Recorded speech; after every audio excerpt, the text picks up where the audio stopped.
All right, hello everybody. We're back for the first time.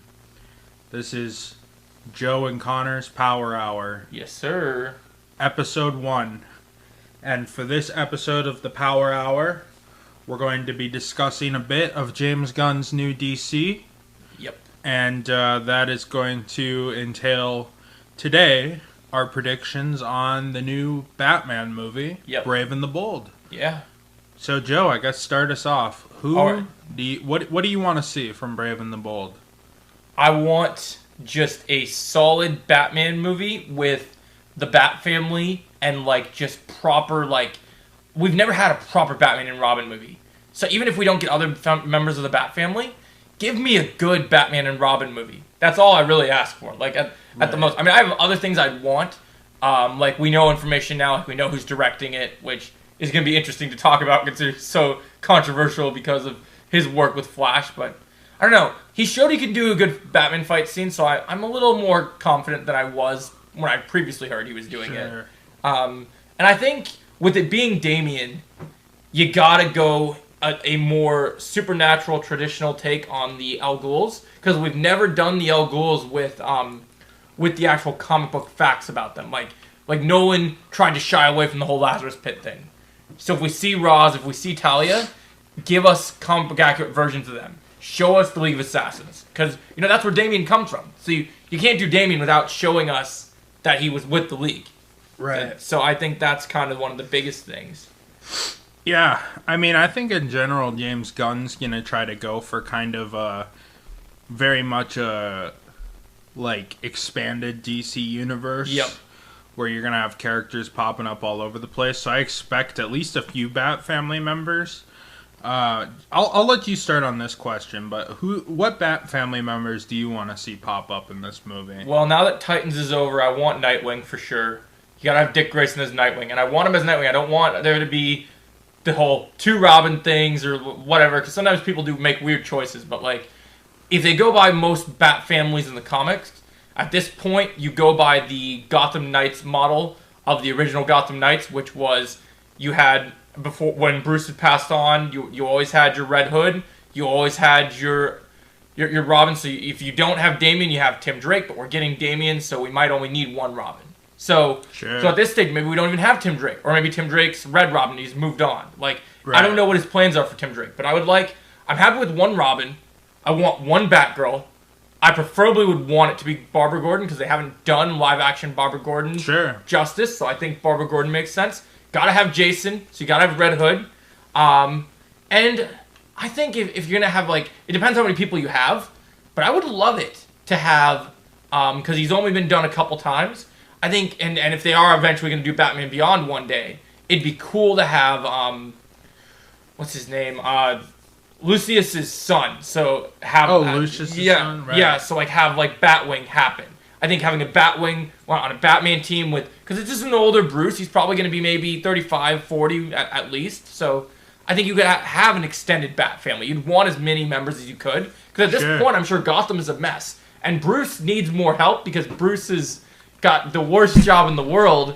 Because every other Robin he's mentored, there's never been a blood relationship. It's always been, you're Robin, okay, I feel bad for you. Right. I'm taking you in as my orphan. This is literally his son that he has to prevent from killing. And that's going to make what makes this movie so fun. What I really want, my number one wish for this movie, is whoever plays Batman, I just need Damian to just go try and kill some random scumbags, and Batman just grabs Damian, smacks him across the face the old Batman cartoons. No, you little shit, you listen right here. Have you seen Batman Bad Blood? It's one of those. Yeah, it's one of my favorites. I love that one as an animated one. Bad Blood is so good. That's a perfect example of what a Bat family movie should look like. I think I want something kind of similar. Here's what I would think the principal cast should be. Okay. I think Dick Grayson should be there. Yep. But he should just kind of pop up and be like, "What the hell? You got a son?" Yeah, I think that's good. Maybe get some pointers, and then he can kind of go off and be like, "Well, back to Bloodhaven." Yep. Introduce him, or maybe he comes halfway through the movie or something and pops up for a bit. Set him up for his own TV show or movie, because the second most marketable character in the Bat family is going to be Nightwing. I agree. So Nightwing, Batgirl, and Batman are probably the ones with the most solo output. I agree. So the three, and I think Jason Todd has his own interesting story to tell, and I think he could get his own like TV show spinoff. Yeah. The three I want to see him focus on is Tim Drake's Robin, Damian Wayne as Robin, and Batman. Because there's the interesting dynamic in the comics where when Damian first comes to town, he basically beats the shit out of Tim Drake, and he's like, well, I'm Robin now. The only thing that And they're like the brothers that kind of go at each other. The only thing I worry about with having two Robins is, unfortunately, we're now living in a world where the general audience's opinions are valued more than some of the comic book opinions are. Sure. And I just worry that the general audiences aren't going to pick up comics and go, oh, well, why is there two Robins? Like, so that's my only concern is, like, having two Robins is just... I don't think it should be a matter of Tim Drake staying as Robin. Yeah. I think Damian kind of steals the role, and Batman turns on Tim a little bit and is like, well, it's my son. And then Tim and Batman have to have, like, a moment later in the movie where he's like, I'm your son, too, but you did me super dirty. Because that happens all the time in the comics where Batman... You know, he's the father of like 10 people, but he also just does everybody super fucking dirty. Yeah. They're like, fuck you, dude.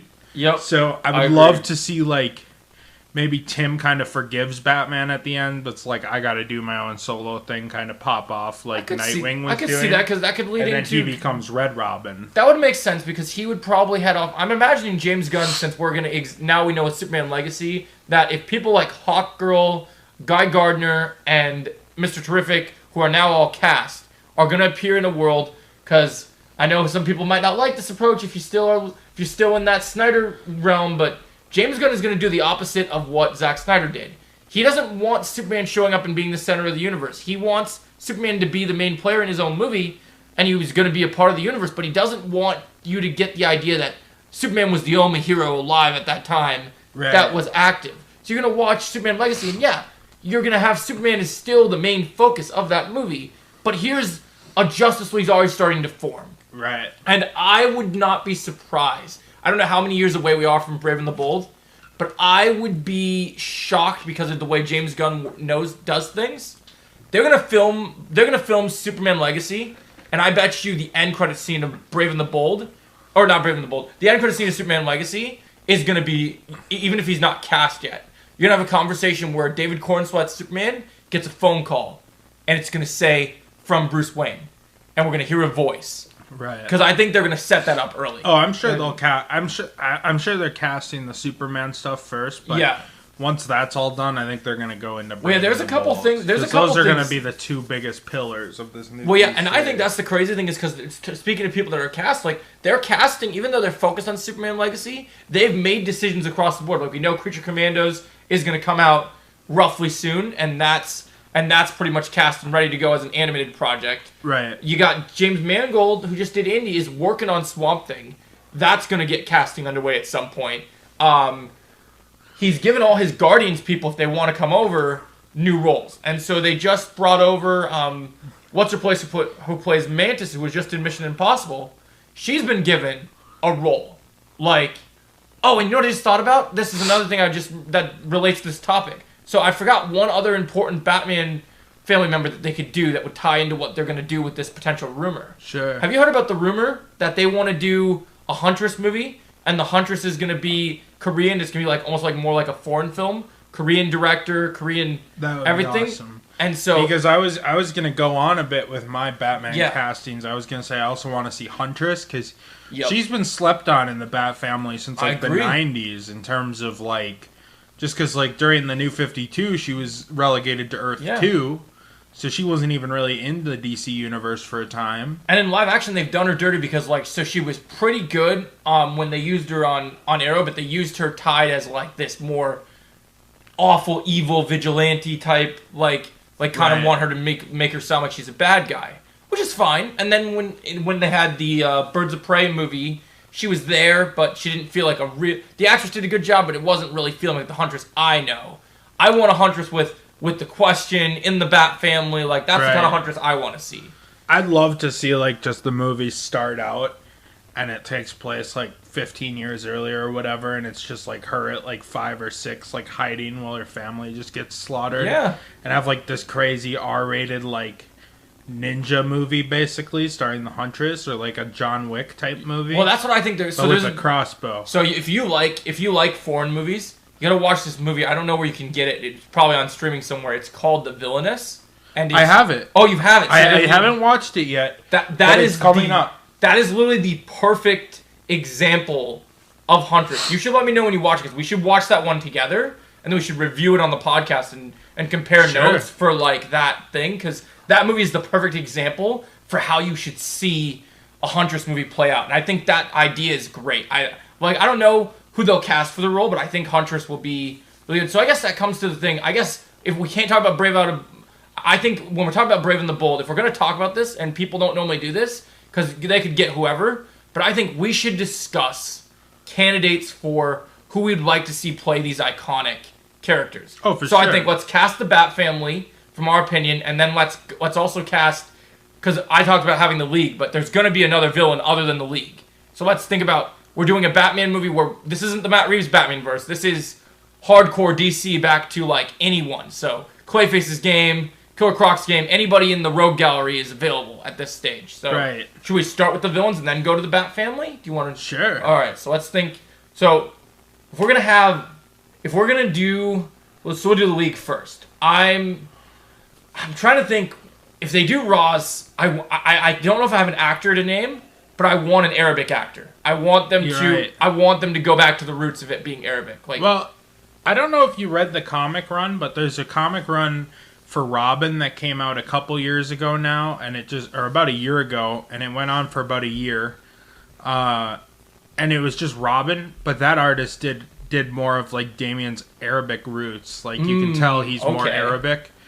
He's not like fully Arabic looking, but right. You can definitely tell. Like a lot of the comic artists kind of made him just like a little white kid. Right.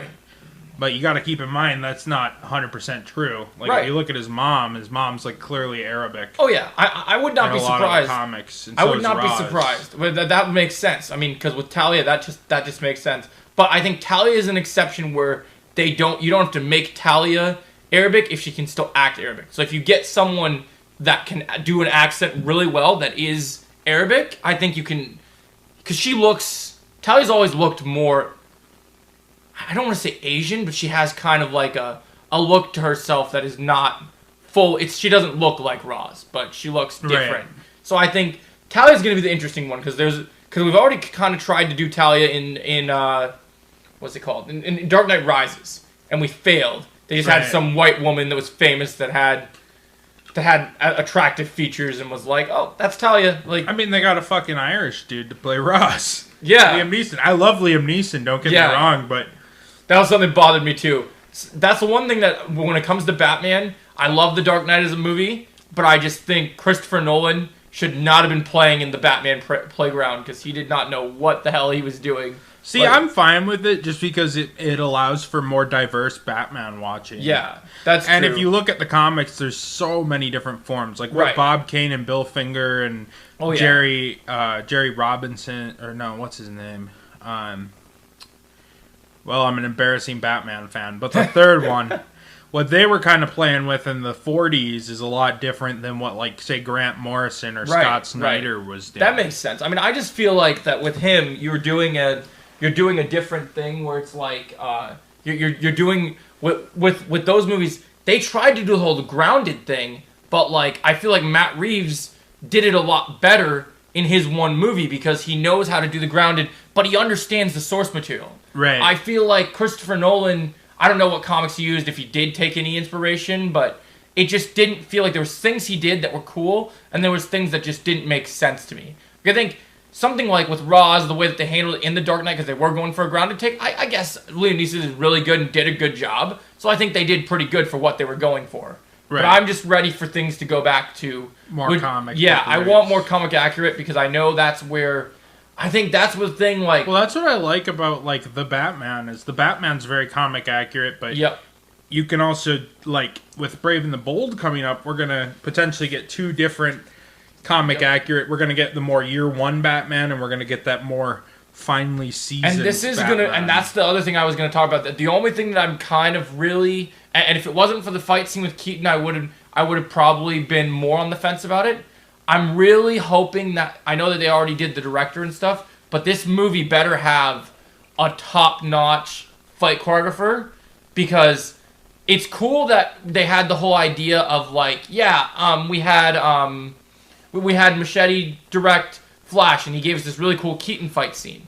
But that's really the only cool thing he really was able to do. So, like, if he's directing this movie... Well, the CGI was lacking. I thought the script was really smart for Flash, but it was kind of like Multiverse of Madness, where it wasn't what fans expected. I thought it was better than Multiverse of Madness, but fans didn't exactly get what they wanted. Like, it's even questionable if the Keaton we saw in this movie was like a variant made from like remnants of the multiverse or something, or if it's our Keaton from Batman and Batman Returns. Right. Yeah, and I kind of take it as like, to me, it felt like, well, he was different. I think we're just seeing our Keaton just has broken down into a different level because of the thing that with Batman was that he always fought to save Gotham. And he says in the movie that, that was done. Saved, yeah, so I think that that's kind of the big thing. So I think here, I just am hoping for... They kind of did what Rian Johnson tried to do on The Last Jedi, but actually, like, succeeded because they made him, like, a heroic. Yeah. And I'm fine with Keaton dying. Yeah, that didn't bother me. I agree. I mean, it's slightly ambiguous if it is the original Keaton, but if it is, like, I'm fine with the way he went out because, just how they handled it. I thought it was pretty cool. I think that was cool. I agree. I think that Machete definitely, like, I don't know whose idea it was with the CGI or any of the stuff they did, but I think he definitely is a good director. I think that he has good ideas, and I think that there are, like, he knows how to write a script. So I think the script writing for Brave and the Bold is going to be really good. I just am really, anytime we get a new Batman movie, and especially if we're going to get a Seasons Batman, which we had kind of a Seasons Batman with Affleck, but it was too much season because we're getting that Dark Knight Returns. Overcooked, bro. Yeah, so here, if we're going to get a Seasons Batman, so Pattinson, so far, in my humble opinion, Pattinson has shown the best Batman combat ability. Even at a younger Batman, I think you're seeing the most Batman combat from his perspective so far. Because I think Affleck, we only really got one really good fight scene where you could really depict his stuff. And that his fight scene is taken away questionability because they have a Batman that kills. And so that kind of takes out the idea of him being Batman. Well, you also have to have a variety of fight scenes in Brave and the Bold. If they're going to do it right, Nightwing has to fight different. Batman's the tank of the Bat family. He goes up and you're down in one punch, and he's super agile. But he's a lot... I'm not saying he's slow, but he's a lot slower at this age than, say, Dick Grayson, who's jumping around, he's punching people 5 times, and he's beating the hell out of them. Yeah, exactly. Not that he isn't beating the hell out of them, but it's a different style than Batman. Yep. And you got Jason, who's more into gunplay, Tim, who's more into gadgets. Yep. And I would love to see, like, each character kind of defined in combat, if that makes sense. I think that's what I'm saying. I think that's different what I want, styles and different, they all have, like, different body types and different styles and stuff. So I don't want to see them all fighting, just kick. Like, one thing that was interesting about No Way Home is they all kind of had the same fighting style, but you could see to an extent John Watts... And I don't love John Watts as a director, but I thought he did a pretty good job of making sure each Spider-Man kind of fought like they fought in their original movies. Yeah. To an extent. But, that's very similar. What we should see here is, I would almost say, like, you're going to need multiple choreographers because you're going to have very different fight style between Batman and Nightwing. That's what I'm saying. I'm hoping that, like, Robin and Red Hood. Yeah, that's what I'm hoping, because, like, with Flash, I don't know how many people, like, I know they had stunt doubles, I know they had choreographers and whatever they had, but hopefully they get, don't just get stunt choreographers, get people that are known for being the best, because this is a Batman movie that cannot be like touched. Like, I'm even, like, I know he's busy, but I'm even, like, they did it for Marvel, so even if you want to get, like Chad and his brother to come over, since they're so good with the versatility of John Wick, have them come over for a few days and shoot the choreography if you have to. Like, just do someone that really knows what they're doing. Or the guy who did a lot of the Marvel fight scenes has done those. He's directed those Extraction movies with Chris Hemsworth. Right. That'd be someone that would be good to pull into. Right. I think just definitely get a good choreographer that can show not only is good at doing the choreography and making the fights look real and look good, but making sure everyone is different. I agree that a seasoned Batman is going to be slower, but he is going to be still. I think he will be like throwing gadgets and doing things to get himself out of trouble. But because he is slower, he might not be like Nightwing jumping from attacker to attacker. He might just be going for more lethal strikes and just trying to cause as much damage as possible to get out of that situation. But then I think one of the other things that's important is you talk about variety. So for me, this is a great topic because I can't just talk about, like, you talk gunplay. I can give a specific style for each person to fight in. So Batman knows. Now, this is the thing with Batman that I think that's important, is every iteration of Batman has done this differently. I hope James Gunn really did his homework with Batman, because I want to see a Batman where they finally put the claim to fame to work. I want to see a fight scene in this movie with just when Batman's first starting out in this movie. Maybe the Bat family's not there, but it's just him, and he's getting ambushed. And I want, like, you remember the Robert Downey Jr. Sherlock Holmes? Where it goes slow-mo. So I want him just like blocking and like just anticipating. I think one of the best things that they did with Robert Pattinson's Batman was they made a detective story. Well, Batman can't just be a detective in the aspect of like a crime scene. He should carry that detectiveness into his combat. So thinking through in the scenario, like in Krav Maga, we talk about how we need to end the fight before it starts, or we need to just anticipate. We have 10 seconds to decide that this gun is going to go off and hit us in the head. We need to move, we need to anticipate and take the threat out. And you need that from Batman. You need to know, okay, this guy's got a knife.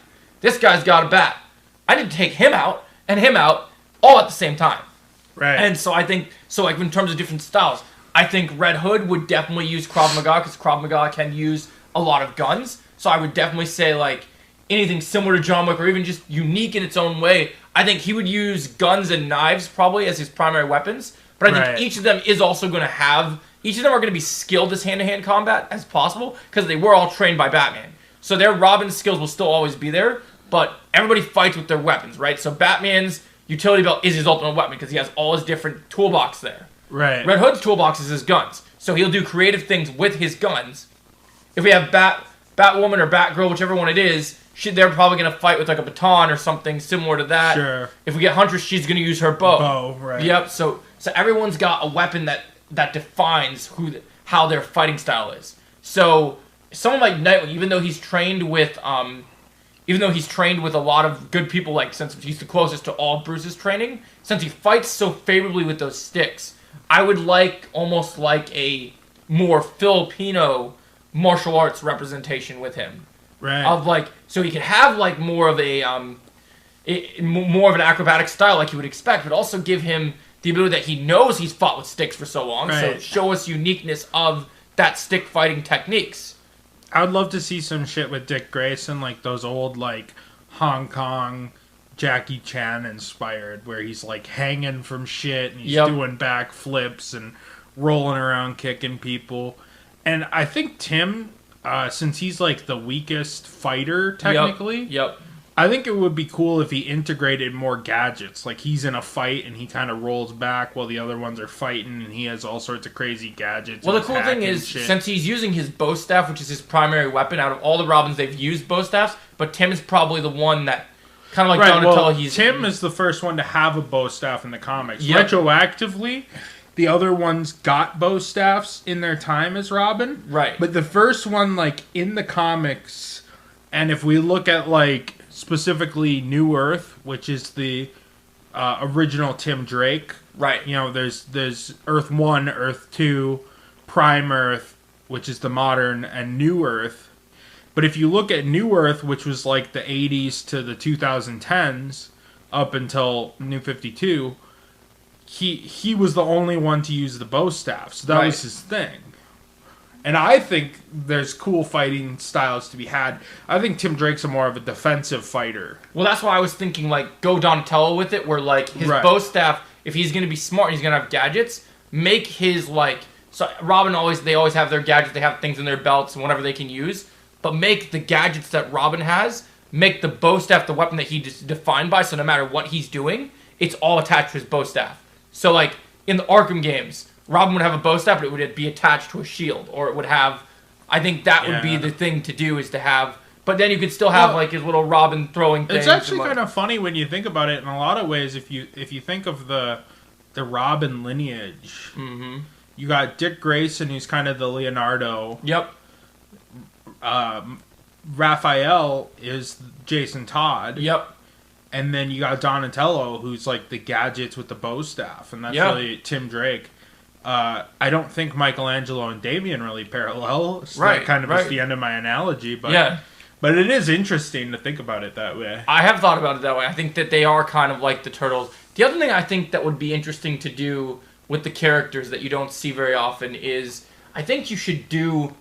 I know that they're going to use, like, the Bat Family stuff, but if they're going to do a movie, like, say that the League... Maybe the League's not the main threat, but when the League shows up, I think the Bat Family need to be using more ninja-based weapons. Right. So I want to see... Something I want to see that they've never really done in Batman movies, and I would love to see this. Show us more of what happens when... I want to see the Bat Family pressure tested. What happens if something happens, like, their guns are taken away, the Bat Belt's not there... What happens when the Bat Family is pressure tested? Right. Like, they're still in their suits, and they still know how to kick ass. But you're dealing an army of assassins with highly trained weapons. Do you break arms and take swords and nunchucks and scythes from them? Or what do you do? I think pressure tested is the way to go, because I think that's something that we talk about in both karate and Krav Maga, where it's you put pressure on someone and see how they deal with it. And that's kind of the way I think they should do it. Because I think... The Bat Family, Bruce's main thing when he went to Roswell was ninjutsu was one of the first things he learned. So show a lot of that training from, like, weapons that Bruce won't kill, he can still use throughout the comics, effectively still hurting people in big ways. Like, I know in the Batman, there was a idea that never made it to the actual movie, but there was an idea to have Robert Pattinson's Batman's Bat Belt come with a set of nunchucks that were specifically made for him.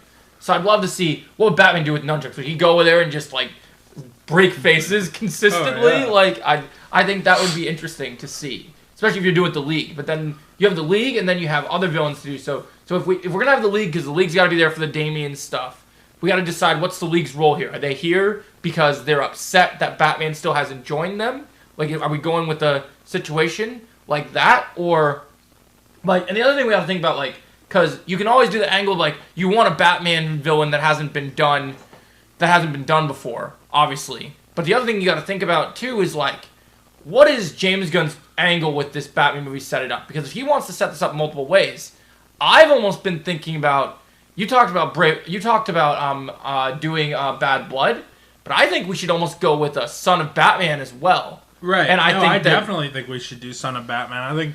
That's why I suggested, like, Tim and Damien have to... Yep. They have... I think early in the movie, like, at the end of the first act or the start of the second act, Tim and Damien have to lock... Like, I think the movie should start with Tim and Batman kind of in a routine, and then all of a sudden, who's this... They get separated, and it's like, who the hell is this kid? And then this kid just whips Tim's ass, basically, and then, like, kind of is like, I'm Robin now. So what I think is... And then Batman takes him under his wing and, like, neglects Tim.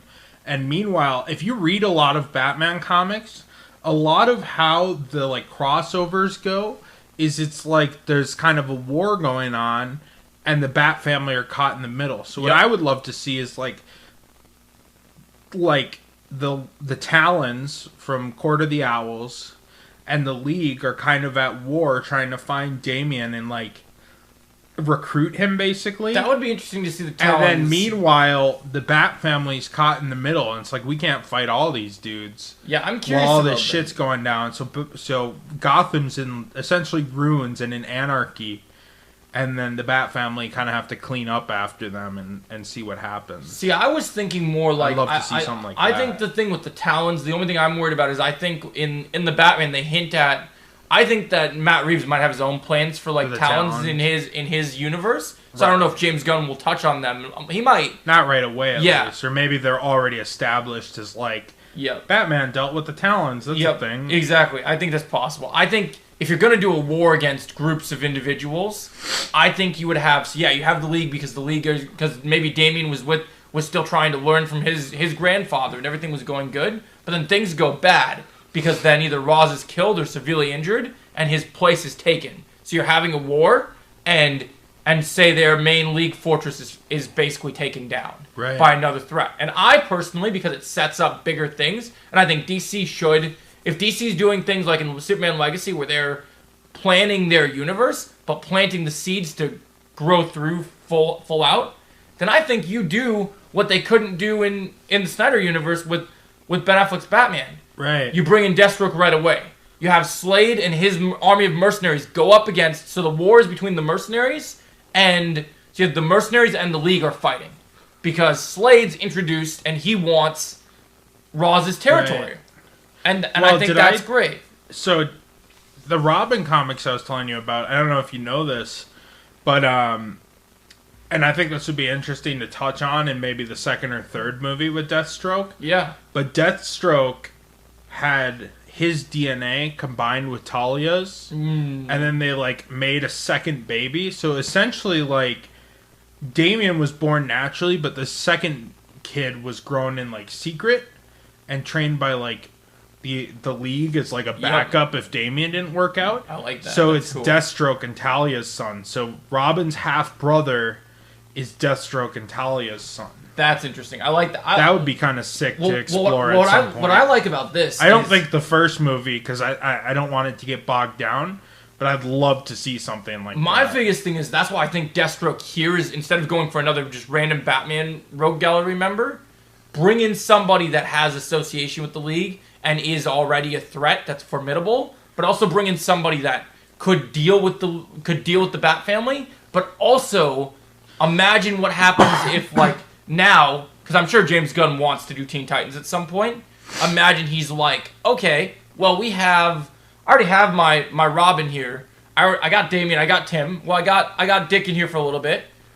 And now I got Deathstroke here. So I'm setting my pillars up perfectly, and I'm lining him up because people have failed and tried to do Deathstroke right in live action. You do him right here, and you don't kill him here. You keep him around because you want to build him up. But I mean, it's been rocky for Marvel outside of the Avengers. Yeah. But Marvel's tried to create the pillars where it's like the Avengers world, the street level world, and the galactic world. What I think DC should do, and what they do in the comics better, I think, you know, Marvel has some individual characters that, like, Batman's my favorite superhero, Spider-Man's my second. Right. But Spider-Man works as a solo character. Yep. I never cared for Marvel in the comics as much as DC. What DC does so well is all of these heroes come together in the Justice League, but they all divide into their own world. There's the Batman circle, there's the Green Lantern circle, the Superman circle. And there's some crossover, like Deathstroke fights basically everyone.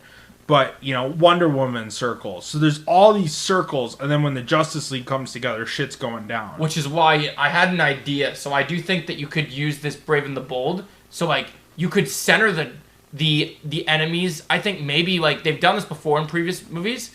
I think Brave and the Bold should have multiple antagonists. And then what I think should happen is Deathstroke should appear like he's a big threat, but he should only be in here for a cameo.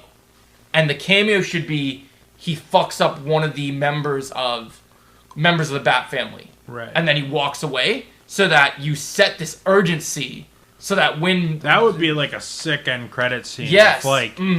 If, like, you know, who, you know, probably... I would say Tim. I think Tim gets fucked up. Well, here's what I would say Dick, because then you can set him up as both Teen Titans' primary adversary and also Batman. But, I mean, at the same time, because I would like to see Teen Titans, or Titans and Young Justice as two different teams. I think so, too. Because Young Justice is like Tim and kind of like, that's like the third generation. Like, you got the Justice League, which is like, they're like, you really got four generations. You got the Justice Society, which are the OG heroes. Right. You got Justice League, which are like the big daddies of the modern superhero. And then you got Titans, which is their sidekicks, their original sidekicks, and then Young Justice, which is like the second generation of Teen Titans in a lot of ways. Yep. That's what I really liked about the 90s, because you also got characters like Kyle Rayner and stuff. Yep. I won't go off too much on that, but Yeah, no, that's true. 90s DC was sweet. And that's going to be interesting, because we're going to have... that's interesting, because we got things like... We know there's Lantern plans going on there. And I like your idea, like...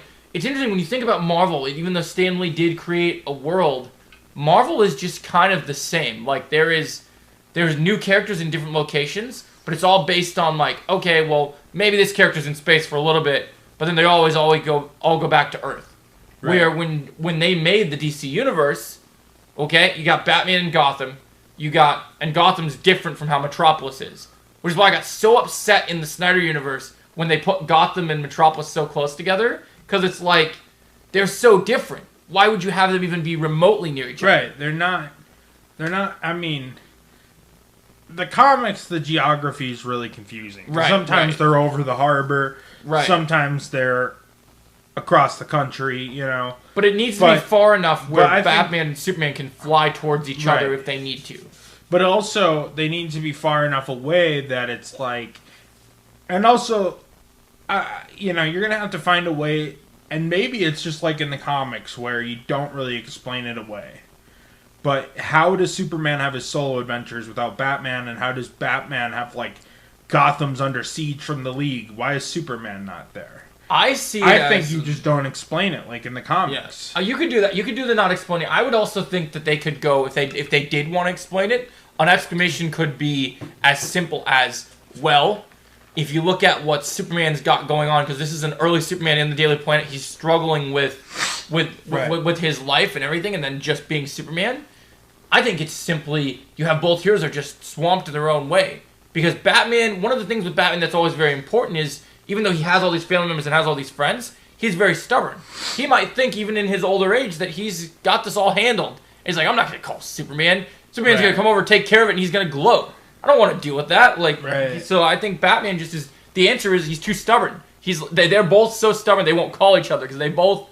I think the thing that's different, one of the things that I think is very important this time around is, since this is a new DC universe, in the Snyder universe, even when they got to Justice League, you didn't know the pillars that existed between Superman and Batman to lead the Justice League. When they did the Marvel movies, when they set up Steve and Tony, you know why they're the pillars. You know why they are. Right. Tony builds the gadgets, and Cap is the leader.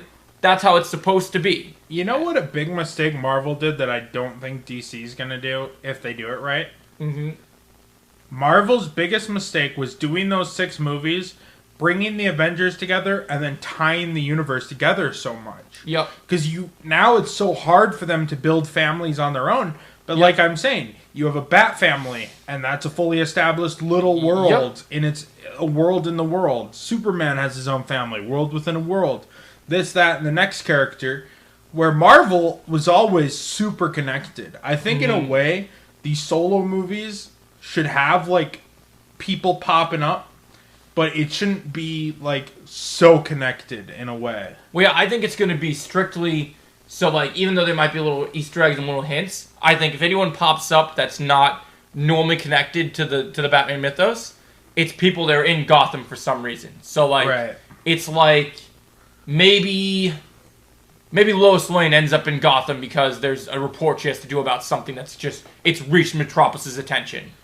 So I think that's like something that you could expect. Or maybe something like, we don't know where he usually resides, so maybe if we do have Huntress in this movie, maybe Question does show up and he's introduced and he's here to talk to Huntress about a mission or something, and then you see where her story takes off. Keep it related to the characters we have.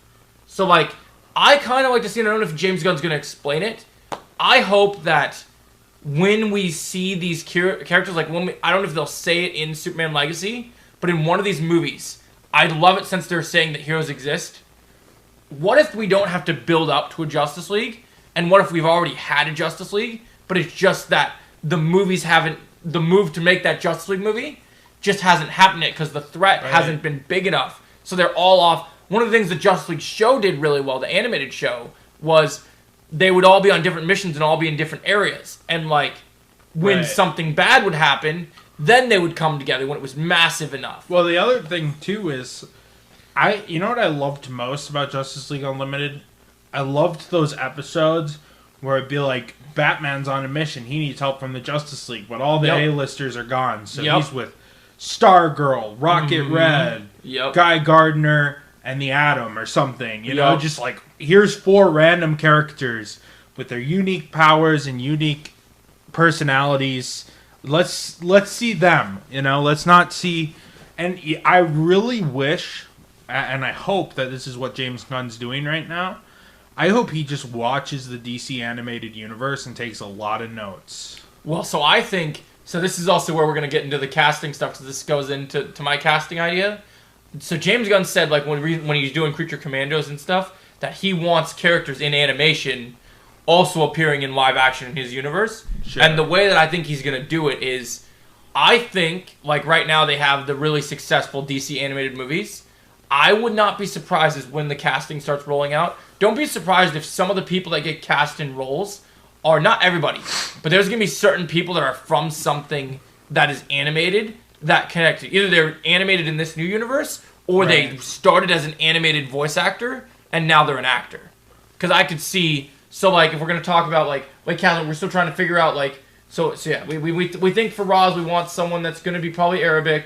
Talia, do you have any names for Talia that you would throw out? Anyone that you think that would do I'm good? So bad at fan casting, so I'll let you do this. Yeah. I'm so bad at, like, casting actors, so I want to hear yours. Who fits. I'm trying to think of who I have for my problem with Talia. Who do you got for the Bat Family? Let's hear that. Okay, who do you got for Batman? We'll do Bat Family. We'll focus on villains after. All right, so Batman, I'm going Jensen Ackles, because everyone goes Jensen Ackles, and this goes into my whole theory, right? So... He's already the best animated Batman since Conroy's gone. Well, he's currently the animated Batman. Yeah, so it makes perfect sense. With Kevin Conroy gone, but also Kevin Conroy would be too old to play a live-action Batman these days if he was with us still. But Jensen is perfect because he has everything that you need. And he proved in The Boys that he was willing to, even though he didn't need to, he went and bulked up when he thought he needed to, even though he was just going to have a padded suit to play Soldier Boy. Right. So now, if you notice when he plays Soldier Boy, even though it's a live-action role... I don't know if he did this on purpose, but when things get really tense with his character, when he's not wearing, like, his little Soldier Boy mask or whatever, his voice is very, like, Batman, like, deep. Like, he's going for that very, like, grindy... Justice League Doom World, I believe, is the new one coming out. Oh, so the newest one that just came is called the Batman... The Doom that came to Gotham. Yeah, I watched it the other day. I reviewed that on my channel, too. But... They're doing one, Justice League War World. Yeah. War World, that's what it is. And is that the Jensen Ackles plays Batman in that. So he comes back into it. See, I remember my main thing I seen Jensen Ackles play Batman in was when he did he played the he played Batman in right before the Batman came out.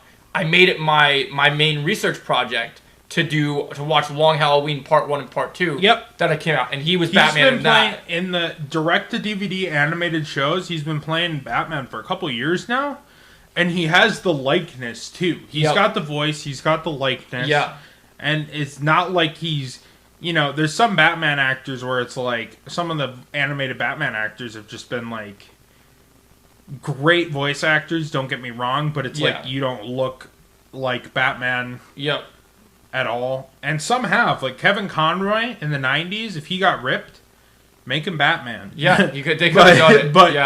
But you know what I'm saying? Like he's like the first animated Batman who really like has the physicality and like could actually do both. And when you're casting for things, I think the reason why this makes so much sense is like and there are probably going to be other candidates that they look at, but I think if James Gunn is trying to really do this, if he wants an older Batman, with Superman, I'm totally fine with it being someone that's more unknown, someone that you wouldn't expect. But for Batman, I want someone known because I want someone that is known enough where they're not an A-lister, but they're known to the point where like they're known for being so. You want someone that knows how to play Batman. Since this is gonna be an older Batman, I think you have someone that's Batman that has all the things you want Batman to be, and this would be even with Keaton being good. Even with Pattinson and everyone that's been doing Batman, Christian Bale, this would be the closest you get to a definitive Batman because he has everything that you want from Batman. There is nothing. Right. If Jensen plays Batman in live action, there's no way this doesn't go good because you have everything. He can do the physicality, so the action's going to be great. And then also he's got the brains, he's got the voice. They don't have to worry about figuring out any modulator technology because he's got the voice already. It's perfect. Right. It just works. I think he's perfect for Batman. I want my Batman not to have like a voice changer. I agree. I know they did that with, like, Christian Bale did his dramatic voice. The gravel, yeah. The gravel. Yep. Didn't they do a voice changer with Ben Affleck? Wasn't that his thing? He used like a voice changer. Yep, they did. I don't want that. Yeah. Because you look at like the cartoon, and the awesome thing that Kevin Conroy did is he said he would do like, just this happy-go-lucky guy when he was Bruce Wayne. He'd be like, "Hey, I'm Bruce Wayne," and then when he's Batman, he puts on a slightly different voice, and he's fucking Batman now. Yep. Like the amazing thing about that performance too is that he plays two different characters. Yep. And Batman, in a lot of ways, is he's a guy in a suit is what you boil it down to. Yep. But it really is a Jekyll and Hyde type story. Yep. It definitely is. That's why I think Mask of the Phantasm was one of the best. Mask of the Phantasm might be my favorite Batman theatrical movie. Yeah, it's definitely one of the best. There's some animated movies I really appreciate, and I really appreciate most of the live action Batman movies we got. Yeah. But in terms of like Batman being Batman, up until the Batman, that was a lot of Batmans. Yeah. But that was definitely my favorite, and as a kid, it blew my mind. I'd love to see the Phantasm in live action. It'd be great. It would be great to see them do something like that, and maybe they'll eventually build towards it. I think with Batman, I think the biggest thing, with Batman is like we have great Batman stories, but this is the time to like do Batman stories, but take them back to, because people always look at Batman and they're like, Batman doesn't have powers, so he's so he's more of a grounded character, but he deals with things that aren't grounded. And I was curious. Do you know how old Jensen Ackles is by any chance? At least in his 40s, I think. I think he might be, or like late 30s, or late 30s. 40s. He's the perfect age for it. Like he could. Because I was gonna say, if we think about this realistically, Damian's probably gonna be 15 canonically. Yep. So if him and Talia had the kid like year 1 or year 2, Batman would be at this, let's say, 17 years. Yep. And if he started being Batman when he was like 23, which is typically like when they kind of have him become Batman approximately. Yep. That would make sense. It would slot right into his age. I think it makes perfect sense. And he'd be like, shit. And this goes into something I was talking about the other day on my other podcast, too. Batman can't wear a fucking rubber. You know what I'm exactly, saying? Yeah, that's dude also needs true. to stop at a convenience store. He's a billionaire. Yeah. Well, in his defense, Talia did drug him and... Oh, Talia pumped a hole in the condom. Yeah, she didn't even care. She's just drugging him and just like, you won't be my new daddy and you won't do this. I'm gonna just go and drug you and rape you because I can. Batman, even Batman can be a victim. So. Yeah, he gets taken advantage of. I mean, you can't blame him, man. I mean, Talia, there's a reason he stayed with Talia for so long, despite their issues. It's something about her just rubbed off on him very well. And she's hot. Yeah, and it just worked. It just worked for her. He's like, she's hot. He's like, well, I don't know what to do. I think that's perfect because James Gunn said that a lot of these actors for these projects are going to be the age when they film the project. That's going to be how the characters are. So, like, we know David Cornsweet they're going to film in January because I know that the writer's strike is only affecting the... Well, did you hear a SAG strike just started? So actors are... Yeah, it's not going to be good. I'm hoping... in theory, it'll start in January. Yeah, in theory, for now, it's going to start in January. And I think they said that he's about to be, by January, I think he'll be 30. So our Superman will be 30. So... That's a good age. Yeah, and so if our Superman is 30, that means he's older than how Henry Cavill was in Man of Steel, but they're going to do a lot more with this Superman than they did with Henry Cavill's Superman. So I think this is actually perfect. And I think starting off a new universe, I think 30 is a good age because he's been Superman to understand where his powers are. He's new to the Daily Planet, doing his thing. I think that's perfect. And so I think, realistically, now, depending on when Jensen Ackles' birthday is, I'd have to look up his exact age. But I'm going to guess that he is probably... He's definitely at least I want to say. You look it up. Wait. Yeah. Siri, how old is Jensen Ackles? Yeah, that's a good question. 45. I can't. He looks fucking great for 45.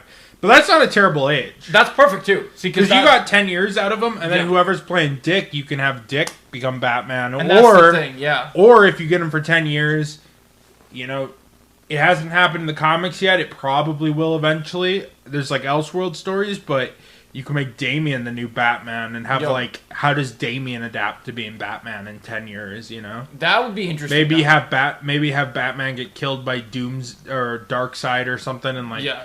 One final like Infinity War level movie. That'd be like pretty good, yeah. 7 to 10 years. Yeah. And then you have like Damian or Dick take over as Batman. I think personally between, and just from personal opinions and what I think I would like to see from like the legacy of how each characters are, I think definitely, I think we could see Damian one day, but I would want to see Dick in the cowl first. I think we need to see Dick.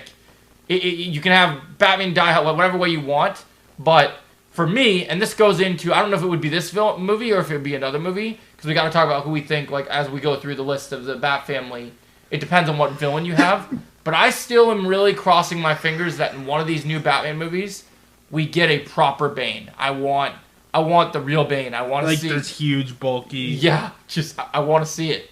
I know people have already, like, talked about, like, oh yeah, Batista wants to do it, but nobody wants to let him. Like, let him do it. It would be awesome. And Batista, everyone looks at Batista and after Guardians, they're like, oh, he's a comedy actor. The dude can play serious. I mean, if you look at what he did with, I think was it Skyfall or was it? That was Spectre. It was Spectre. He was huge, and he was throwing him around like nothing. It's perfect for Bane. It makes perfect sense, and they could totally do it. And I don't see why you wouldn't. Like, and you could, the way, I think the thing that they want to do is, yes, they've already done the Dark Knight Returns and Rises, and they did the whole Batman and Bane thing, but they didn't do Batman and Bane correct, because they didn't do a Bane that really puts the hurt on Batman. I want Nightfall adapted. Bring in Azrael in there, have Dick Grayson kick the living shit out of him, put the cowl on. The one unfortunate thing is, or... I guess you could really take liberties on the comic continuity. Think of this. Mm-hmm. Batman 2, Brave and the Bold 2. Batman gets his spine broken by Bane. Mm-hmm. And then you got a movie where Batman's kind of in the chair being like, trying to like instruct them. Yeah. Or maybe he's like, maybe he gets a concussion and he can't remember. Yeah. Pull some shit out of your ass. Yeah. But Dick has to be Batman and Damian is like, I deserve being Batman. Yep. And Dick's like, dude, you're 10. I don't want to be Batman, but I gotta be Batman for a while. Yep. That's what happened when in Grant Morrison's Batman and Robin run. Yep. And that was fucking awesome. I think they could totally do that. I would love that. Yeah, I think that I would love awesome. a Dick and Damian Batman movie, because that's kind of what Bad Blood did, where they, I think they gave Batman amnesia or something, and then Dick took over. Well, that's the other thing that we haven't even considered yet, is like they've done the whole Batman disappearing or Batman like being gone before, but like we talk about like villains and things, like, but what if so they did the League, right? But what if even movie 1? What if they like actually like maybe not taken out of commission completely, because maybe you don't want to break him yet, but what if there is this thing where they start establishing this Bat family and Bruce starts getting brainwashed by someone and we have to actually have a Bat family take him out because he's a problem. Ooh, that'd be sick. Like, that'd be pretty crazy just to see. Okay, so here's my prediction. Yeah. This is my who dies in Brave and the Bold prediction. Okay. You ready for this? Yeah, I'm ready. Alfred. Alfred will die, yeah. Alfred gets killed because in recent Batman comics, Alfred is dead. Yep. And it's actually a good dynamic, because maybe Damian doesn't really pick up to the Bat family so well. Yeah. The rest of the family, like Bruce and stuff, it's not going so well. But Alfred is just this caring mentor, and he's kind of the grandfather to these, like, 10 kids that Batman's ended up adopting who join his crime-fighting family. Yeah. And maybe Damian really takes a liking to Alfred, and Alfred's kind of like, yo, I know Bruce told you not to kill people. You're not going to listen, but it ain't cool. And then maybe, like, the League kills Alfred, and he's about to like kill Roz or something, but spares his life. Yep. Because of Alfred. Yep. I think that'd be cool. That'd be cool. I think they could. Because I think it would be a cool dynamic. Plus, I think if you did something like that, that kind of is like, in a lot of ways, like you look at like the Spider-Man trilogy by the MCU, which I think has gone fairly well. Far From Home was kind of meh. Yeah. But Homecoming and No Way Home are great. Yeah. And you kind of have that shadow of Tony Stark. So what if you had this shadow of Alfred over? That could happen. And Alfred doesn't have to be super well established because right. every motherfucker in the world knows who Alfred is. Right, you know? right. We know he's this caring butler who is on Batman's mission because he really cares about everybody in the Bat family. But he also knows each of these people have a vendetta against crime. And this is what they got to do. So Alfred's kind of that soft emotional core. And I think it'd be interesting to, for the first time in movies, rip that core away and see what happens. It'd be nice to see. I think definitely taking him off the table is a good idea. But I hope that when they do it, especially if it is to like something like the League, make sure that when you bring him down, you make him go down like, because Alfred had like extensive like military training. You make him go down fighting, man. You let Alfred have a badass death because you want to make sure that it's cemented in the way that he is so cool. Because he is this butler, but like, you know, the reason he took care of Bruce so well is that he was so trained so well. They didn't just have him as a butler. He was meant to take care of Bruce from like anything at that stage. So I want to see that. I want to see those years of service like put to work. I agree. When the life is on the line, but I do like that because like Alfred is a stone cold badass. Even the one like he'll hop in a fucking mech suit and start beating guys down. Like he's not going down without a fight. Dude's gonna pull out some crazy shit. Yep. But I want Alfred to kind of die and have that being like a point where Damien's like, maybe it kicks into Damien, like that's where his arc goes. Like Damien's this dick. But Alfred, he kind of has a soft spot for Alfred, so when Alfred dies, maybe it kicks in like, that is his moment. That is his parents killed in an alley, or parents get killed in a freak, gangsters killing you in a fucking Haley's circus. You know what I'm saying? Yeah. Like, that has to be his moment, you know? I agree. Because the thing about Damien is he's fucking royalty. Like, you have to add something in the movies to kind of make it so Damien has a motivation to fight crime. I agree. And not be a dick. Yeah. I think you do have to. I think that's a good idea to have the motivation to do that. And so that's really important because then that would also, if you have the League here, you're painting the League is definitely very, in most Batman stories right now, even in Batman Begins, we've never really seen the League like unleashed or used to their potential. So like the fact that they could be cemented, maybe we don't even have any other villains. Maybe it is just as simple as the Bat family does have to deal with the sins of the father, and it is just right.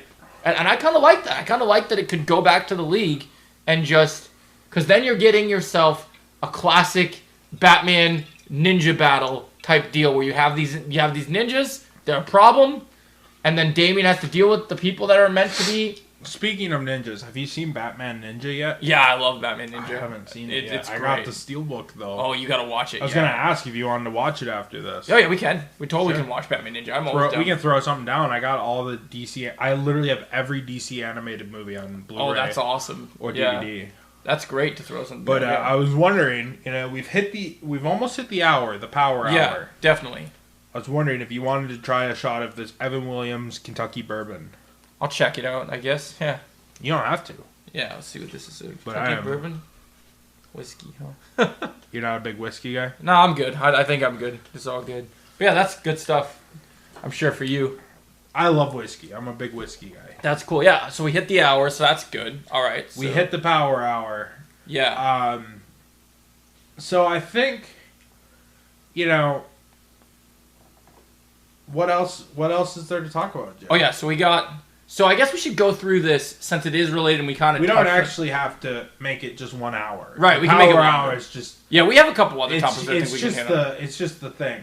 All right, so maybe we'll transition out of it. Do you have any final thoughts on Brave and the Bold? I don't want to cut you off completely. Oh, I'm just really excited for the. I think that our predictions are very solid. I'm really excited for what this movie will be and where it will kind of go. And I think James Gunn's I think for me, I'm excited for a lot of the movies in this new universe. I'm excited for the universe as a whole, but I'm really excited for Brave and the Bold as a Batman fan. Having this kind of Batman and Robin movie, even this Bat Family movie, really piqued my interest. So I'm very excited. Joe, one more thing. Oh, just you can keep going. Okay. No, I was done with that last thought though. What was the other thing you had? Let's go. I'm hiring this dude Maniac to make us a logo for the Power Hour. Yeah. This dude Maniac lives in the Philippines, right? Yeah. Grant the Hierophant, who I work with a lot on the channel. Yeah. He's gotten a lot of artwork done by them. Mm-hmm. And have you my channel art with me and Aiden and Curtis? Yeah. He did that. That's cool. So I'm gonna get him to do a logo for it. That'd be so cool. Yeah. That sounds awesome. We'll get some images. It'll make our thumbnails a little tighter. I think that'll be cool. Yeah.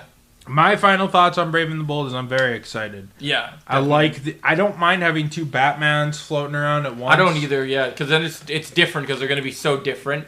And it's going to be interesting because you have one Batman that's just starting to find his path as a hero, and you have one who's been a hero for a long time. Exactly.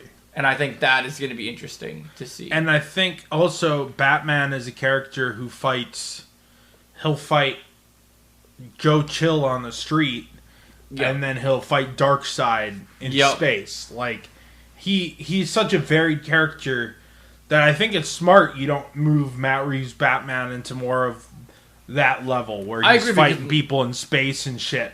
But you got this Batman who can do the crazy shit Batman does. Exactly. And you got Matt Reeves' Batman, which is more of our crime procedural thrillers. Exactly. And that's kind of what they're going to do. I think that's kind of the plan for this trilogy is to just do more of that, where I think this is going to be eventually we'll do Justice League and whatever it is, and it's going to be just Batman, maybe he's in Gotham, maybe he's not in Gotham, wherever he is, it's because he's going to be taking down people that are just even above his level. He just gets to take down some of the craziest threats that people don't expect.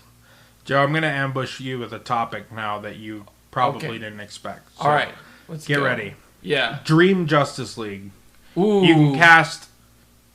Okay, the original Justice League was 7 people, so I'm going to give you 7 people to be in your Justice League movie. You can do less, I can but do no more. I think I can do 7. I think 7 makes sense. So you can do less, you can't do more. So are we taking your 7? So we're taking Superman and Batman off the table already because they're already going to be assumed on the team, right? So we already assume. I mean, you can do whoever you want. If you don't want Batman and Superman, this is your Justice League. Oh, I would totally. If you were to make a Justice League, I wouldn't have a Justice League without Batman and Superman. No, so you wouldn't. But I mean, hypothetically, I'd let you pick any 7 DC superheroes. Yeah, hypothetically, then I'm definitely putting Batman and Superman on there because they're my pillars. I always got to have Batman and Superman, and then you got to have Wonder Woman because I think those are the main pillars. The Trinity. Yep, you have the Trinity no matter what. I agree. I think you have to have the glue that holds it together. Everything else it varies, and my Justice League might be different because I don't think that I would have Flash on my Justice League. That's one thing that would be different that I think. All right. Who do you got? So I'm gonna got 3. Yep, so you got 4 more choices. Yep. Who are so I'm gonna have a Green Lantern. It's probably gonna be. I want John Stewart because I always like John Stewart. Yep. Okay. So you got that, and then I'm gonna go Green Arrow. Gotta have Green Arrow. Yep. And then let's see. Let's see who else do we want. Since I don't want to do Flash, I'm gonna add because he's been a leaguer before. I want Black Lightning. I think we need another superpower martial arts character on the team. Black Lightning's been in the league plenty of times. Yeah, and I think he was in Unlimited too. Yeah, But he's not he's not your standard choice. That's a good choice. Yeah, okay. Who's your last member? You got one more member. Last member. Let's see. Who am I going? I got to think someone. I'm gonna do someone that's not that known. I'm just trying to think of. What is it? There's a character I'm trying to think of off the top of my head, and I can't think Justice League member. Someone that has not been. I'm trying to think of someone that hasn't really been done either as a Justice League member or just they don't get the exposure as often. that I want to see. Because I want something really different. Oh, I'm trying to think.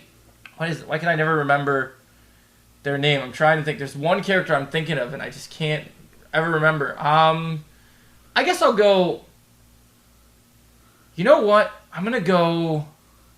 I hate that I never remember the character's name. So we got, I think, everyone on the team. Let's see. I'm gonna go. You know what? To play it safe, I think I'm gonna go Aquaman because I like Aquaman to be on the team. Yeah, I think I'm pretty happy with that team. I think that'd be a good team. You know, I'm gonna cheat. I'm gonna give you two options. Okay. Because my first option is no fun. Yeah. What I love is the core Silver Age cast that like they put together in the 60s. Batman, Superman, Wonder Woman, Flash, Green Lantern, Aquaman, Martian Manhunter. Yep. I'd be totally fine with. Yeah. If I had my own choice though, like if I was going to kind of do my own my own Justice League, I would do Batman, Superman cuz you can't not have them. Yep. Black Canary. Ooh, that's what I was missing. I was going to add Black Canary. That's true. Yeah. Adam, Hawkman, or Hawkgirl, either way, really. Mm-hmm. Red Tornado. That's a good choice, yeah. And I would round out my league with Kyle Rayner, Green Lantern. It's good to have a lantern.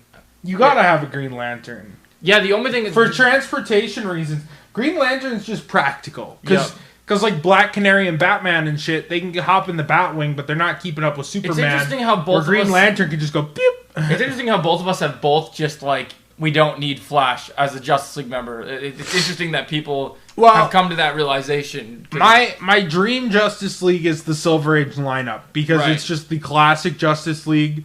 Those 7 characters are in some form represented on most Justice Leagues. Yeah. And honestly, if I'm being real with you, in my dream Justice League, I would cut Batman, Superman, and do like a 90s Justice League. I think I'd add Blue Beetle, Ted Kord edition. That's a good idea. The Ted Kord Blue Beetle, and probably Booster Gold. That's an interesting one. If I was to do like a wholly, almost completely unique Justice League, that's what I would do. That's interesting. But if I'm going with my dream Justice League, it's boring. It's just the standard 7. But if I was going to go like the 90s, because the 90s they tried to do a bunch of weird Justice League combinations. Yeah, definitely. If I was going with my dream Justice League, it'd be one of those two. Like my weird Justice League, like 90s style Justice League, or standard Justice League. Like the iconic Justice League is the original 7. But those are the 7 I would pick if I had to do my own. And I probably, if I could do an 8th, I would do Starman. I don't know if he was ever on the Justice League. Yeah. There's a lot of different versions of Starman. I'm talking about the David version from the 90s. Nobody liked him. But here's my introduction to David's Starman. You know? Yeah. This is a weird story. I was at a flea market with my grandma, and for $10, she bought me 160 comics from this lady. Yeah. And it was a complete original run of Starman, a complete original run of this comic called Legion, which was like an edgy spin-off to Legion of Superheroes that wasn't that good. And there were a few like Batman comics mixed in there. Yeah. But it was all DC, and it was weird, obscure shit. That's crazy. And I loved this Starman character. He was kind of like Captain Marvel. Yeah.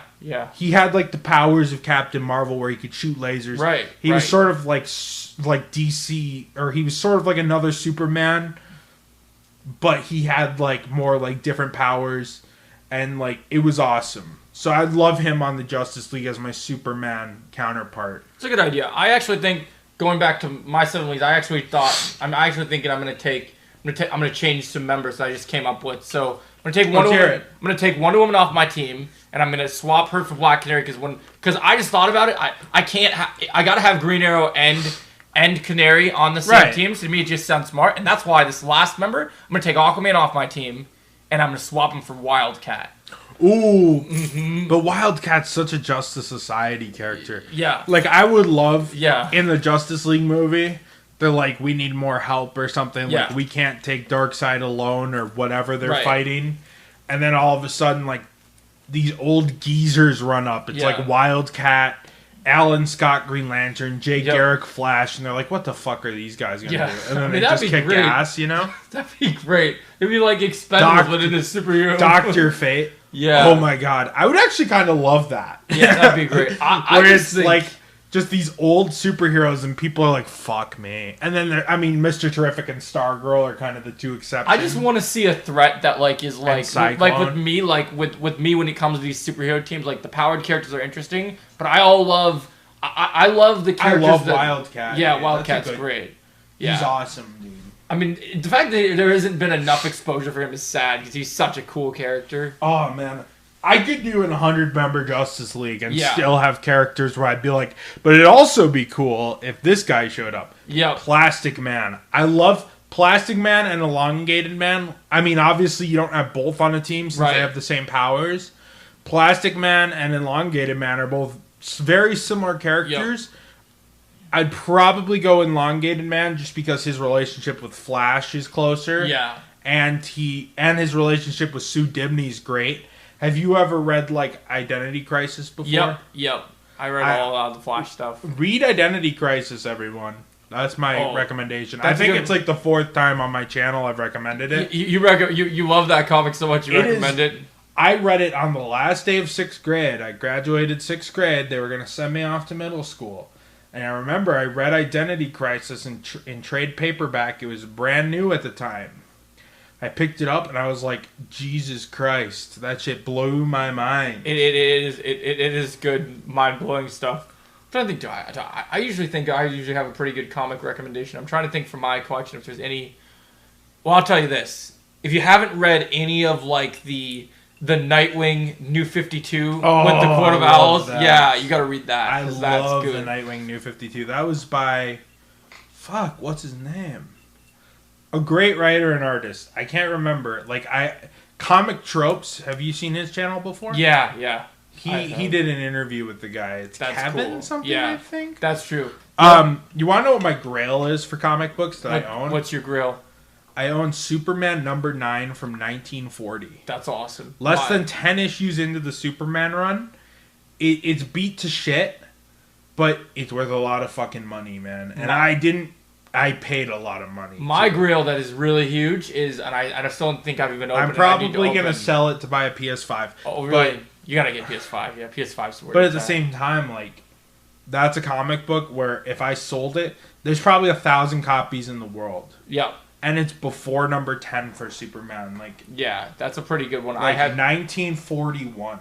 I have one of my biggest grails is I got it in, like, one of those big booklets where it's got, like, multiple stories. But I came across it's the Green Arrow and Hal Jordan saga, and it's great. Denny O'Neil and Neil Adams. Yep, I met Neil Adams before he passed away. That's too bad he passed away. And I got it signed. I got 4 prints signed by him, and I talked with him for almost an hour. He was such a nice. I mean, a lot of people said he was a douchebag, but to me he was nice. But I was like a little kid, and I was just like fanboying out when I met him because. Green Lantern, Green Arrow, I never owned any of the comics until, like, later in life. But I was a big fan of that run as a kid because I used to rent it from the library. Yeah. And I was such a big Green Arrow fan. My first comic book ever was a 500-page graphic novel called Showcase Green Arrow, which was all these Silver Age Green Arrow comics. Yep. Great. I don't know if you have that, but... If you don't own that, I'll order it for you. Oh, that would be so cool. I don't think I have that one. It's the old school Green Arrow, so it's pre-goatee. Yeah, it's fresh faced, and he's like it's like 50s and 60s comics, so they're relatively corny, but it's just like it's fun. It's him and Speedy just hitting the fucking rails. See, everyone has that DC character that they just like they think is the coolest and they gravitate towards. Like I remember when I was a kid, I was like. I used to really, and I still like Batman a lot as a character, and I used to still really, really love him. But I think it was when they did Justice League Unlimited. Something about Green Arrow, like just hitting bad guys with the boxing glove arrow, and just something about having Robin Hood on something like the Justice League. Right. Like with Hawkeye, it's just like it's another Archer from Marvel. They don't treat him like he's a valued member. But there's times in the comics where Batman and Green Arrow are like.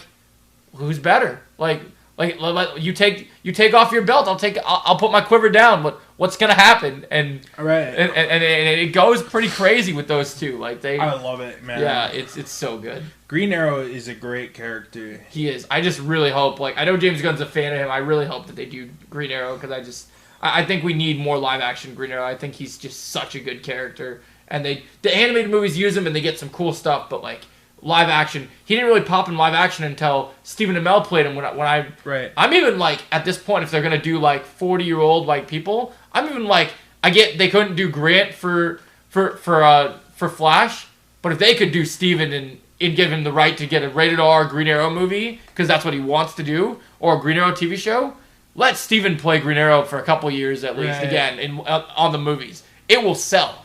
Like the dude is like, I met him probably about 3 years ago, and he is just so cool. And I met some decent people that are really, really cool. I met one of the really good, I think I still have the print. I have a print of an original sketch for Supergirl when she was first created. And I met one of the newer artists that reprinted it, and it's really cool. And so I got that at the Comic-Con. I met her, I met him, and then there was his like co-artist, and then I also met that was when I met Steven, which was so cool. And then I've met some cool people. The coolest thing I've ever met, I'd probably say, just on a level of anything as cool as DC is. Meeting Ray Park and Sam Witwer is definitely my claim to fame, just because being at a Star Wars convention, like dude, check this out. That's so rad. It's like the old school Green Arrow, bro. I have a figure of that Green Arrow, which is really cool. That I have for a collector. It's pretty sweet. Yeah, that's awesome. Oh man, I love it too because he uses all the trick arrows at that time. He's like, that's bro, the thing I'm I never using the understood. bomb arrow. I'm using the cement arrow. That's the thing I never understood. But with Green Arrow, they cement like why that each of his trick arrows do anything. With Hawkeye, it's like, oh well, I got a grappling arrow and I can do explosions, and that's about it. It's like, what? Why don't you cement the fact that Hawkeye was never as cool as Green Arrow. That's a fact. That's true. And certain people have been here. I'm not talking about movies. Let's move movies aside. But if we're talking from a comic book perspective, I have always loved DC more than Marvel. I agree. Sue me for it. No, I agree. I'm the same way. Like only character at Marvel that touches half the shit DC has is Spider-Man. Yep. And everything else is like, meh.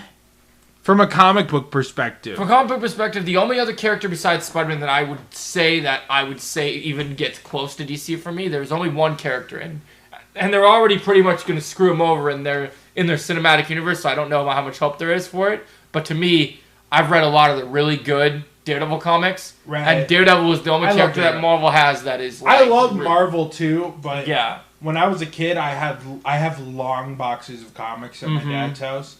I used to have like 20, but I've sold a lot of my comics. I had about 20 long boxes. 15 of them were DC, 2 were independent comics, and 3 were Marvel. Yeah, see, when I started reading comics, Marvel characters were becoming popular, but they weren't mainstream. So I read Spider-Man, I read Captain America, I read Iron Man. I was into that, but like, I started my entire comic book career with it was Batman and Superman first, and then everything else kind of followed, which was great when like a lot of the animated stuff came out. But something about like Batman as a kid just like really, really worked to me and really just gravitated towards and everything. And it's actually a lot. It's probably even a bigger reason for where my martial arts training like really kicked off too. Because when I was a kid, I was totally into like I was always watching Bruce Lee. I was always watching any of that stuff, like even at a kid age. And so I would watch Power Rangers. I started doing the moves and going crazy, just like. So Batman just gravitated towards me, and like Marvel doesn't have a character like that. While there are characters in Marvel that have martial arts, Marvel doesn't have a Batman. They don't have anyone that's even close to Batman. Moon Knight would have been someone close, but like they haven't really. I love Moon Knight too. Yeah, Moon Knight's my cool. childhood YouTube channel I started in 2008 was Moon Knight Movies, and I made 300 videos. That's awesome. And then I eventually graduated to NTMA. But in one video, I actually I review my first video that I made as a kid, and it's hilarious because it's a parody of Batman Brave and the Bold, where I replaced Green Arrow and Batman with Moon Knight and Hawkeye. Wow. It's a terrible video. Me and Aiden animated it in MS Paint. But it's great. And then, it was Iron Man and Moon Knight. and then Green Arrow, and then Hawkeye and Batman as the prelude, because you know how all of them start. Yeah, so we remade the episode with Marvel characters. It was so much fun. We did it in like 2008 or 9. That's crazy. It was years. That's crazy that you did that. That's kind of nuts. That works out though. That's so. Good. I don't think we have a ton of time to talk about the new Wolverine suit, but let's just talk about it. Well, I gotta go to the bathroom. I'm about to piss myself. Yeah, we'll talk about it quickly. I think we talk about it real quick, and then I think we sign off. I agree. Yeah. Yeah. Okay. So, what do you think of Wolverine's new suit?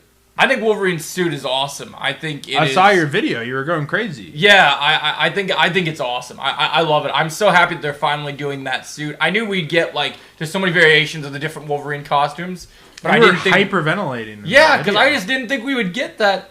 I didn't think we would get the blue and that would look. We finally got it, dude. Yeah, I know. Fox teased it so much, it never happened. Yep. And there it is in those press photos. I know, it made me so mad because I think I have the director's cut of the Wolverine, and I always watch the scene. The Wolverine is underrated. Yeah, I agree. The ending's a little wacky, but I love samurai films. Dude, that movie. So I love that movie. Dude, I love that movie too. I don't care what anybody else says. Like, you have literally one scene where the entire group of ninjas is trying to hold down Wolverine, and then the movie ends between a sword fight with Silver Samurai, and Wolverine has to take the samurai sword and because his claws get cut off. And it's so badass. It's badass. I saw the movie in theaters and I saw so many people oh, this movie's a 7 out of 10 or a 5. I'm like, you guys are crazy. Right. It's a freaking samurai movie with Wolverine. What? All right. Well, here's what I think, Joe. Yeah. I think we do this podcast every week. Yeah, I agree. Or every other week, or whatever works best. Yeah, definitely. I don't know my work schedule yet, but we'll get it done every once in a while. I agree. Sure. Yeah, definitely. And then here's what we'll do. I think we come together for the drunk views of James Gunn's DC movies, starting with Blue Beetle. That's true. Yeah, I think we should. drunk view Creature Commandos. We drunk view all that shit. Yeah, I think that would be great. I think that because I got HBO, so I think we go through and we see if these DC predictions were holding up so high. Yeah. Let's see if James Gunn can deliver. I agree. Because James Gunn's promising a lot, but we don't got anything on the table yet. Right. I have a lot of faith in James Gunn based on what he's done. But let's see if James Gunn delivers. I think we need to talk further about this. I think agree. There's a lot more to discuss. I definitely think. And I think we need to not only talk further about this, but also as the podcast grows, as we get more information about things, we need to, this episode was specifically Brave and the Bold, but there's so many of the other movies that are coming that we need to talk about what to expect and everything else. We've talked briefly about Superman Legacy, but there's a lot, happening with Superman Legacy that need to be discussed. I know tonight I'm going to probably go home and make a big video about how we're getting pretty much Justice League members that I didn't think we would be getting, even if they're only in there for a cameo. Yeah, it's they got they cast Mr. Terrific, they cast Hawkgirl, and Nathan Fillion's going to be Guy Gardner. The only one I really know is Nathan Fillion, directly. But it's still great doing Guy Gardner. Out of everyone, I'm talking about Superman and Lois too. I'll be honest, I don't know who those two are. Right. But physically, they all are damn, that person looks like the fucking character. Yep, they all look like Or at least they look like a great choice. Well, that just proves that James Gunn knows how to do casting. And he just knows. He's not doing anything crazy. He's keeping it to the source material, but he's trying to find new talent. I like that he's striking the balance between, damn, that looks just like them, and I think this is a great casting from what I can see. Yeah. And I have no idea who the fuck this is. Right. Because that's what early Marvel did, and that's what works. I complained to you at work one time about how I thought Margot Robbie is Sue Storm. I love Margot Robbie. Yeah. I do not want to see Sue Storm be somebody that well known. Yeah, that's true. That's my opinion. But Marvel does what Marvel does. So and I'm sure Marvel's just going to continue to do what they do. Right. Yeah. Anyways, you got any messages before we sign off? I don't think so. This is going to drop on both of our channels. It might continue to do that. It might end up on one of our channels. Yeah, we'll see. I don't see why not drop it on both. Try to get the most views. I agree, definitely. Double the better. Double the better, man. Yep. We both got our own, unique fan bases. So Absolutely. why not spread the love as much as we can? Definitely. But I'm gonna work on editing this. This is the first episode of the Joe and Connor Power Hour. And next time, we'll come up with something to talk about, and we'll see you guys then. Yes, Joe, sir. you got anything else to say before we sign off? I think we're good. Yeah. All right, guys. We'll see you next time. See you next time.